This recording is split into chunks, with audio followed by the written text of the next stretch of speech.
कृष्ण अपने रास के लिए जाने जाते थे, जीवन का रस।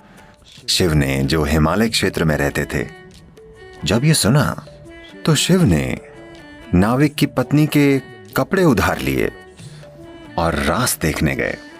ये स्त्री गुण की सबसे बड़ी तारीफ है।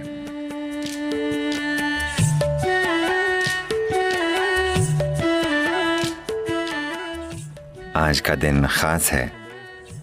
आज कृष्ण जन्माष्टमी है। कृष्ण के बारे में दुनिया में कई गलतफहमियां हैं, पर हमें यह समझना होगा कि उन्होंने 6 साल की उम्र तक ही मक्खन चुराया था, या शायद 8 साल की उम्र तक ही। 16 की उम्र में जब उनके गुरु संदीपनी ने उन्हें याद दिलाया कि उनके जीवन का उद्देश्य क्या है, तो वो तुरंत वृंदावन से चले गए और कभी वापस नहीं आए। वो कभी भी अपने रिश्तेदारों या वहां की लड़कियों या लड़कों से मिलने उस इलाके में कभी नहीं गए। सब वहीं खत्म हो गया। 16 की उम्र में वो चले गए। जब वो जा रहे थे, आज राधे कृष्ण कहा जाता है। कृष्ण से पहले राधे आती हैं,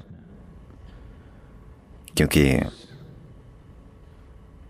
उनका प्रेम, उनकी अंतरंगता और उनका रोमांस पूरे भारत की संस्कृति में, पूरे उपमहाद्वीप की संस्कृति में कुछ इस तरह समा गए कि हम कृष्ण राधे नहीं कहते, हम कहते हैं राधे कृष्ण। पर 16 साल की उम्र में कृष्ण ने राधे को आखिरी बार देखा, उसके बाद कभी नहीं देखा। 16 की उम्र में वो जाते समय वो बोले, ये बांसुरी मैं तुम्हारे लिए बजाता था, अब मैं जा रहा हूं और वापस नहीं आऊंगा।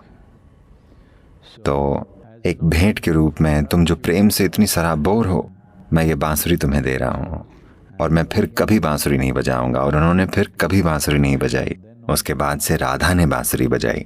16 के बाद उन्होंने कभी बांसुरी नहीं बजाई। 16 से 21 तक वे ब्रह्मचारी बनकर रहे। उन्होंने संन्यास लिया, ब्रह्मचारी बने और जबरदस्त साधना की। इसके बाद उनका पूरा जीवन राजनीतिक प्रक्रिया और आध्यात्मिक प्रक्रिया का मिलन करवाने के लिए समर्पित था। ये बातें कभी बताई नहीं जाती कि भारत के उत्तरी मैदानों में उन्होंने 1000 से ज्यादा आश्रम बनाए, क्योंकि वो चाहते थे कि आध्यात्मिक प्रक्रिया एक अलग चीज न रहे, बल्कि जीवन का ही एक हिस्सा बन जाए, जैसे हम जीते हैं। यानी हमारा ध्यान करना उतना ही जरूरी है जितना हमारा सुबह ब्रश करना। वो चाहते थे कि आध्यात्मिक प्रक्रिया एक दिखावटी चीज ना हो, बल्कि जीवन का एक अहम हिस्सा बन जाए। खास तौर से देश के उन सारे राजाओं के लिए जो तब अखंड भारत का एक हिस्सा होते थे। तो उन्होंने पूरी तरह से समर्पित और प्रतिबद्ध जीवन जिया। पर आमतौर पर लोग सोचते हैं कि उन्होंने बस मक्खन खाया, बांसुरी बजाई और लड़कियों के साथ नाचे। नहीं, उनका जीवन ऐसा नहीं था। पर यह भी एक जरूरी पहलू था। एक बड़ी सुंदर कहानी है। आज कृष्ण जन्माष्टमी